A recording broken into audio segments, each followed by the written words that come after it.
तो आचार्य जी, जैसे आप समाधि के बारे में अभी व्याख्या किए कि समाधि वो स्थिति है जिस स्थिति में ऋषि वेदों का मतलब भाष्य करता है या वो सारी चीजें करने का क्षमता रखता है।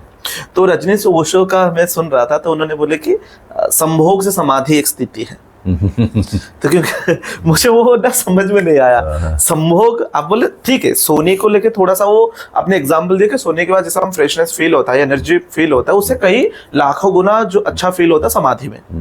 तो ये संभोग समाधि का क्या है कनेक्शन? ओशो एक बहुत बड़े दार्शनिक हुए और बहुत गहन चिंतन करने वाले व्यक्ति हुए। उन्होंने बहुत चीजें लिखी है और बहुत चीजें बेबाक तरीके से लिखी है।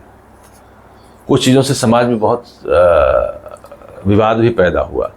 उनकी सारी बातें मान्य हैं ऐसा नहीं है, बहुत सारी चीज़ों का विरोध भी है। उनकी एक समझ का जो अपना दायरा रहा उसके हिसाब से उन्होंने बातें की। वो फिलोसफर थे, बहुत सारी चीज़ों को फील करना, वो बातें कहना। आध्यात्मिक दृष्टि से देखिए, समाधि मैंने कहा ना, चेतना की बड़ी उच्च अवस्था है और उस उच्च अवस्था को प्राप्त करने के लिए हमारे यहाँ आरंभ से ही उसकी तैयारी होती है। यम नियम आसन प्राणायाम प्रत्याहार धारणा ध्यान तक जाते जाते एकाग्रता, यानी मन जो है विषयों से एकदम से रहित हो जाए, यानी कोई विषय हमारे मन में न रहे। तो ये एकाग्रता की बहुत चरम अवस्था। अब जो लोग ये संभोग से समाधि की जो तुलना करते हैं, अब ये ऐसा विषय है कि इस पे मैं सिर्फ इतना ही कहूँगा कि किसी को संभोग की अवस्था में जो एक रिलैक्स अनुभव होता है, एक सुकून मिलता है, वो सुकून ये होता है कि उस समय एकाग्रता चरम पे हो जाती है। एक युवक एक युवती जब मिलते हैं तो अगर वो उनका मिलना, उनका प्रेम, उनका आलिंगन, उनका एक दूसरे के प्रति जो समर्पण है, अगर दोनों सही तरीके से जा रहा है तो उनकी एकाग्रता एक चरम पे होगी। और एकाग्रता जिसकी जितनी ज़्यादा चरम पे होगी, उसको उस क्षण में आनंद उतना ही ज़्यादा, सुख उतना ही ज़्यादा आएगा। और साधारण में समाधि में आप जाएंगे तो समाधि के लिए जो स्टेप हैं, मान लीजिए आप प्राणायाम करते हैं, प्राणों से मन पे वश होना शुरू हो जाता है, फिर धारणा होती है, एक चीज़ पे एकाग्र करना होता है, ध्यान, ये सब अवस्थाओं से जाते हुए मन एकाग्र होना शुरू हो जाता है। तो जो एकाग्रता का वहाँ सुख मिल रहा है, वही एकाग्रता यहाँ सुख। तो इसीलिए वो ओशो ने उसकी तुलना की है। लेकिन वो एकाग्रता तक की बात है, लेकिन समाधि एक उससे भी ऐसी उच्च अवस्था है कि वो एक तरीके से जन सामान्य को ये बताना चाहते हैं। मेरी जहाँ तक समझ है कि वो एक जन सामान्य को बताना चाहते हैं कि देखो, ये जो संभोग का जो सुख है, ये सुख जो है एक क्षणिक सुख है। इस क्षणिक सुख को तुम बहुत दीर्घकालीन सुख में बदलना चाहते हो तो तुम समाधि की अवस्था में चलो। ये सुख की एक झलक है, एक सपना है, जैसे आपको उस क्षण में मिला।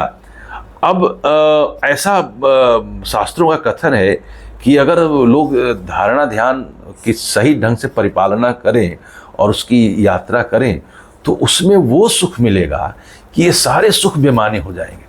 क्योंकि ऐसा कई ऋषियों का मंतव्य आया है कि जिसने उसको पा लिया उसको अब कोई इच्छा नहीं रह जाती। तो यह जो कथन ऋषियों का आता है, जिन्होंने समाधि अवस्था तक अपनी यात्रा की, वो जो उस अवस्था में जा कहते हैं जिसने उसको पा लिया उसने सब पा लिया, यानी उसके लिए अब कुछ पाना शेष नहीं रह गया, कुछ बाकी नहीं रह गया। जिसने उसको पा लिया यानी उस आनंद को, परमात्मा की निकटता को उसने पा लिया।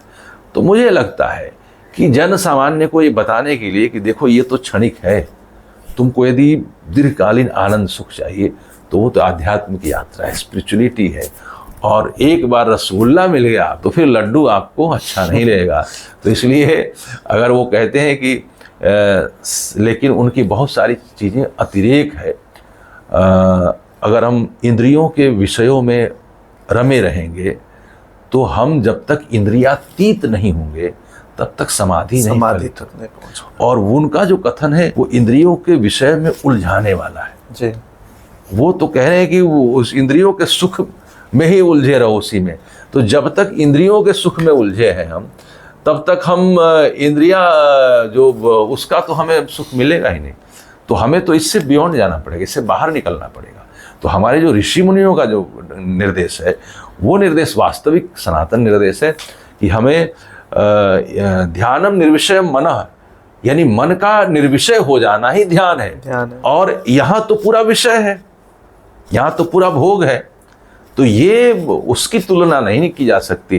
कोई कहे कि संभोग से समाधि की ओर जाए, तो वो संभव नहीं, संभोग से हट के समाधि की ओर जाया जा सकता है। इस विषय से अपने को, इंद्रियों को समेट करके, अपने इंद्रियों की लालसा को नियंत्रण में ला करके, यम नियम आसन प्राणायाम और इंद्रिय निग्रह करके हम समाधि की अवस्था में। एक्चुअली उनका बोलने का तरीका वही होगा, पर लोगों ने उसको थोड़ा सा हम सोचते कि ये करते करते समाधि में जा रही है, वो करते करते समाधि, वो तो करते करते मर जाएंगे, खप जाएंगे सारा उससे समाधि नहीं मिलेगी। समाधि मिलेगी वो ये है कि हम ये जो इंद्रियों को विषयों में न बहका करके, विषयों से विमुख करके अंतर यात्रा में ले जाएंगे, तो समाधि की अवस्था।